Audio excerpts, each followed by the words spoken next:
الحمد لله وكفى وسلام على عباده الذين اصطفى أما بعد فأعوذ بالله من الشيطان الرجيم واجعل لنا من لدنك وليا واجعل لنا من لدنك نصيرا صدق الله العظيم জমিয়ত উলামা ইসলাম কানাইঘাট পশ্চিম কর্তৃক আয়োজিত ইনসাফ ভিত্তিক রাষ্ট্র গঠনের দাবিতে মহাসমাবেশের সম্মানিত সভাপতি, জমিয়ত উলামা ইসলামের নবনির্বাচিত কান্ডারি উস্তাদে মুহতারাম হযরত মাওলানা উবাইদুল্লাহ ফারুক দামাত বারাকাতুহুম সহ জমিয়তের কেন্দ্রীয় এবং স্থানীয় নেতৃবৃন্দ, আপামর জনসাধারণ, দীর্ঘক্ষণ থেকে আপনারা জমিয়ত উলামা ইসলামের বিভিন্ন পর্যায়ের নেতৃবৃন্দের কথা শুনছিলেন। আমাদের যেহেতু ফ্লাইট খুব কাছাকাছি, এখনই চলে যেতে হবে, অল্প কয়েকটি কথা। আমরা 26শে ফেব্রুয়ারি সারা বাংলাদেশ থেকে আগত কয়েক হাজার কাউন্সিলরদের উপস্থিতিতে সর্বসম্মতিক্রমে আপনাদের কানাইঘাট জকিগঞ্জের গর্ব তথা সারা বাংলাদেশের গর্ব হযরত মাওলানা উবাইদুল্লাহ ফারুক সাহেব দামাত বারাকাতুহুমকে সভাপতি হিসাবে পেয়েছি। বলি আলহামদুলিল্লাহ।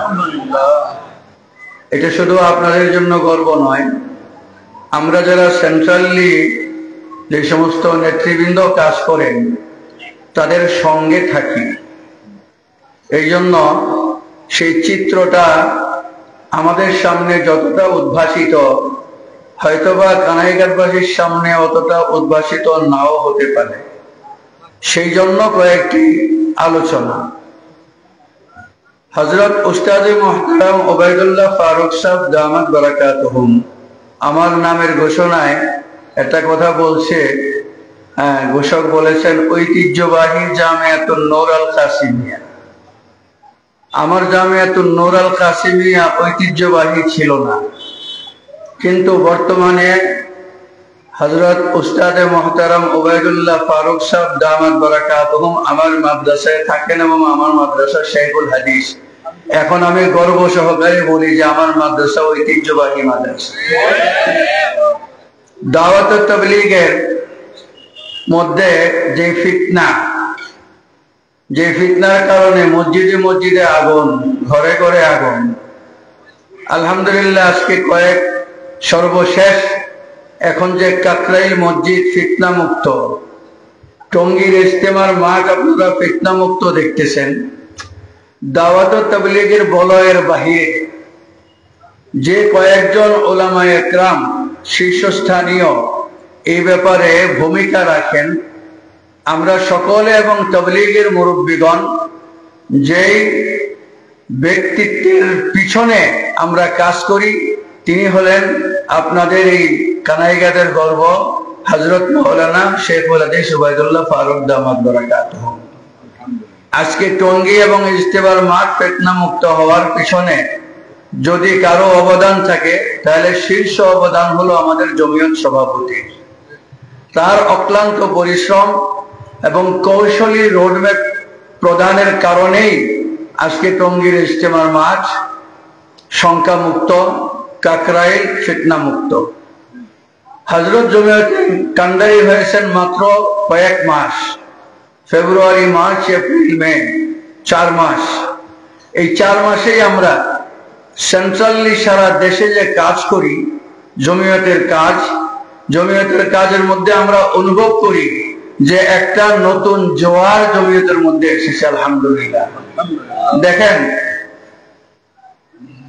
তায়েফ যুদ্ধের পর, জঙ্গে হাওয়াজিনের পর যখন অনেক গনিমত একত্রিত হইল, 1,20,000 বকরি, 60,000 উট, কোন কোন মক্কার নতুন নব মুসলিম তাদেরকে রাসূল পাক সাল্লাল্লাহু আলাইহি সাল্লাম বেশি বেশি উট দিয়ে দিলেন।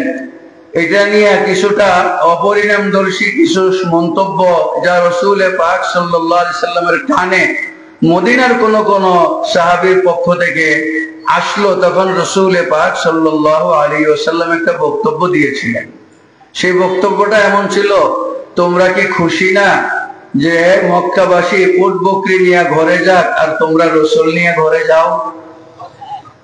তখন পুরা মাজমা ছিল গড়াগড়ি করে কান্নারত, শুকরিয়া যে আমরা রসুল নিয়ে ঘরে যাব। আমি বলবো জকিগঞ্জ কানাইঘাটবাসীদের তো এটা গর্বের বিষয় যে জমিয়ত সভাপতি আপনাদের, আলহামদুলিল্লাহ, জমিয়ত সভাপতি আপনাদের মাটির সন্তান।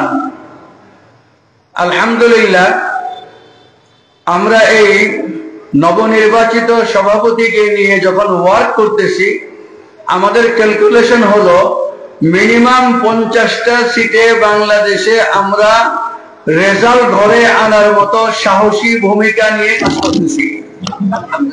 মিনিমাম 50টা সিটে, নারায়ণগঞ্জের সিট, নরসিংদীর 2টা সিট, নীলফামারীর 2টা সিট, ময়মনসিংহের 4-5টা, সিলেটের 4-5টা, এইভাবে নোয়াখালীর, চট্টগ্রামের।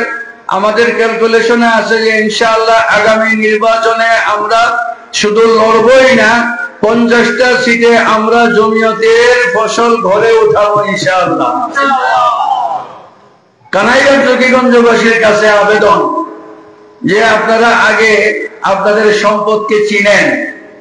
কানাইঘাটবাসী, আমরা আজকে যে রাস্তা দিয়ে আসলাম, আমার ড্রাইভার যে নিয়ে আসলো আমাকে এই পর্যন্ত, ড্রাইভার তো ভয় পাইছে, আমি নিজেও ভয় পাইছি, চাক্কা চাইটা চলে যায় কিনা। কেন এমন হলো যে আগের জনপ্রতিনিধিদের তেমন কোনো দোষ নাই, দোষ হলো এরা রড, সিমেন্ট, ইট, বালু খায়। এটা তো তাদের অভ্যাস, রড, সিমেন্ট, ইট, বালু খায়। তো এরা খায় পেট ভরিয়া থাকলে সেনে আপনার রাস্তায় দিব, না থাকলে কোত্থেকে দিব? তো সিমেন্ট খায়, ইট খায়, রড খায়, গম খায়, করোনার সময় তেল খায়, খাইতে খাইতে আর খাইতে পারে না বলে খাটের নিচে জমায়, চালের বস্তা পুকুরে ফেলে। আমরা এই সমস্ত নেতৃত্ব দেখেছি। এখন আমাদের সুযোগ এসেছে, আমরা আমাদের দেশকে গড়ার জন্য, জনসেবার জন্য, দেশের সম্পদ দেশের মানুষের কল্যাণে ব্যয় করার জন্য আমাদের দরকার সৎ নেতৃত্বের। ইনসাফ ভিত্তিক রাষ্ট্র গঠনের দাবি, এই দাবি কারো কাছে করার নয়। আমরাই জনগণ এই দেশের মালিক, আমাদের ভোটে নির্বাচিত হবে জনপ্রতিনিধি। কাজে ইনসাফ ভিত্তিক রাষ্ট্র গঠনের দাবি আমরা কারো কাছে করব না, আমরা নিজেরা ভোট দান করে একজন ইনসাফ ভিত্তিক মানুষকে যথাযথ স্থানে পৌঁছে দিলেই এই দেশ ইনসাফ ভিত্তিক রাষ্ট্র গঠন হবে, তা না হইলে হবে না। বেগমপাড়া যারা বানায়, হাজার হাজার কোটি টাকা যারা পাচার করে, যারা রড খুইলা বাস ঢোকায়, যারা একটা বালিশের দাম 26,000 টাকা লেখে, যারা একটা বালিশ নিচতলা থেকে দোতলায় উঠাইতে 500 টাকা লিখে, যারা ইউনিয়ন পরিষদের 2টা কম্পিউটার 37 লক্ষ টাকা দিয়া বাউচারে 1 বছর এটার আপনার সংস্কার কাজ করে, বছরান্তে দেখা যায় ওই কম্পিউটার 2টা এখনো ভাঙা পড়ে আছে। এদের দ্বারা দেশ গড়া হবে না, এদের দ্বারা কখনো ইনসাফ কায়েম হবে না। ইনসাফ কায়েম হইতে হইলে জমিয়তের নেতৃবৃন্দ লাগবে। ইনসাফ কায়েম হইতে গেলে উলামায়ে কেরাম, ত্যাগী উলামায়ে কেরামের নেতৃত্ব লাগবে। ইনসাফ কায়েম হইতে গেলে ওবায়দুল্লাহ ফারুক সাহেবের নেতৃত্ব লাগবে। এই জন্য আসুন, ডান বাম না তাকায়া, দলমত নির্বিশেষে, আবাল বৃদ্ধ বনিতা যুবক, এই কানাইঘাট জকিগঞ্জের সকল ভোটারদের কাছে দলমত, জাতি, ধর্ম নির্বিশেষে আপনাদের এখানে বলে যাই, ইসলাম তার ছায়া তলে অমুসলিমদেরকে যে নিরাপত্তা দিতে পারে এবং 1400 বছরের ইতিহাসে দিয়ে আসছে, সেটা কেউ পারে না, পারতে পারে না। কারণ রাসূলুল্লাহ সাল্লাল্লাহু আলাইহি ওয়াসাল্লামের বিদায় হজ্জের ভাষণ, দিমাউহুম কাদিমাইনা, আমওয়ালুহুম কাআমওয়ালিনা, আ'রাদুহুম কাআরাদিনা। বিশ্বের কোন নেতা এই বক্তব্য দেয় নাই যে তাদের হিন্দুদের খুন, হিন্দুদের ইজ্জত, জানমাল তোমাদের জানমালের মতো পবিত্র। কাজে আসুন, দলমত জাতি ধর্ম নির্বিশেষে আমরা শুধু ওবায়দুল্লাহ ফারুক সাহেবকে নয়, ওবায়দুল্লাহ ফারুক সাহেবের এই কাফেলাকে সারা বাংলাদেশে বিজয়ী করতে হবে। আমি মনে করি কানাইঘাটে আমাদের ক্যানভাস করতে আসতে হবে না, কানাইঘাটের জনতা কানাইঘাটের জন্য যথেষ্ট। ইনশাআল্লাহ আমরা আগামীতে যে কোনো ভাবেই হোক, যে কোনো সমীকরণে হোক, যে কোনো ঐক্যে বা অনৈক্যে হোক, আমরা আমাদের জমিয়ত নেতৃবৃন্দকে আমরা ইনশাআল্লাহ সংসদে উঠায় আনবো। আর ওবায়দুল্লাহ ফারুক সাহেব শুধু কানাইঘাট জকিগঞ্জের নেতৃত্ব দিবেন না, টেকনাফ থেকে তেতুলিয়া পর্যন্ত নেতৃত্ব দান করে জমিয়তের এই নবজাগরণকে কাজে লাগাবেন ইনশাআল্লাহ। আল্লাহ পাক পরওয়ারদিগার আলম আমাদের সকলকে তৌফিক দান করুন, আমিন। ওয়া আখিরু দাওয়ানা আনিল হামদুলিল্লাহি রাব্বিল আলামিন। বাংলাদেশ জিন্দাবাদ, জমিয়তুল উলামা ইসলাম বাংলাদেশ জিন্দাবাদ।